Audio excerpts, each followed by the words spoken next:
इतना तो short video में आपने देख ही लिया होगा कि ग्रह हमें दूसरा मौका क्यों नहीं देते। मैं अब इसमें सीधा सीधा पॉइंट बताऊंगा कि ग्रह आपको दोबारा दूसरा मौका क्यों नहीं देते। देखिए, जो सबसे पहला कारण है वो है आपकी महादशा और आपकी अंतर्दशा। जब आपको महादशा अच्छी है, जब आपको अंतर्दशा अच्छी आए, तब उस स्थिति में यह कहा जाता है आप अपने जीवन में जिस भी कार्य के लिए प्रयास कर रहे हैं वो कार्य आपका जरूर सफल होगा, यदि आपने उस कार्य में अपनी जी तोड़ मेहनत की है तो, और यदि आपने उसमें उपाय भी शामिल किए हैं तो आपको जिंदगी में सफलता के चांसेस 100 के 100% होते हैं।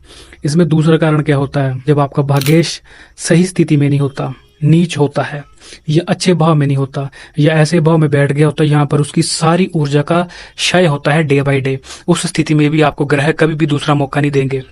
और तीसरा कारण, जो सबसे मेन कारण है, जो आपका पंचम भाव है, जो कुंडली में जो पंचम भाव होता है, उस भाव की राशि देखिए, उस भाव का स्वामी देखिए, उस भाव का स्वामी कौन है, वो कहाँ बैठा है, वो क्या कर रहा है। यदि वो 6, 8, 12 में हुआ, चलिए इस स्थिति में भी उसको ठीक ही मानेंगे, क्योंकि जो पंचम भाव है वो आपके पूर्व जन्मों के कर्मों का भाव है।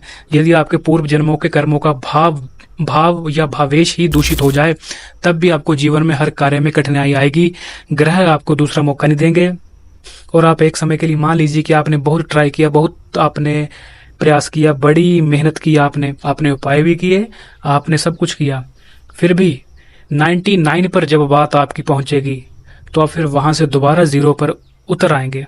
इसमें मेन भाव क्या है, आपका 9th हाउस और 5th हाउस। यदि लग्नेश को देखना चाहें तो देख सकते हैं, और जब हमारा टॉपिक यही है कि ग्रह आपको दूसरा मौका क्यों नहीं देते, तो इसमें सिर्फ ये 2 भाव हैं।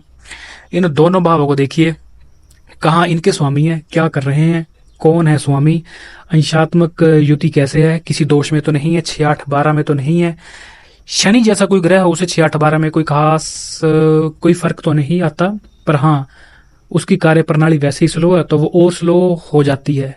उसका फल तो आता है पर बड़ी देर से आता है, बहुत देर से आता है। तो ये जानकारी थी, मैंने आपको शॉर्ट से शॉर्ट टाइम में ये दी बता, कोई ज्यादा बात नहीं मैं करता, कोई फालतू बात नहीं, आपका टाइम ऐसे ही क्यों खराब करना। तो ये मेन बात थी, ये मेन पॉइंट्स थे। यदि इन पॉइंट्स में आपकी कुछ भी खराबी है तो ग्रह आपको कभी भी जिंदगी में दूसरा मौका नहीं देंगे। और यदि दे भी दिया तो 99 पर आकर फिर वापस नीचे उतर आएंगे। पंचम और 9th हाउस, बस यही 2 भाव है मेन व्यक्ति के पूरे जीवन के यही 2 भाव हैं, 5th और 9th हाउस। फिर मिलेंगे एक न्यू वीडियो में, तब तक के लिए जय महाकाल, फिर मिलेंगे।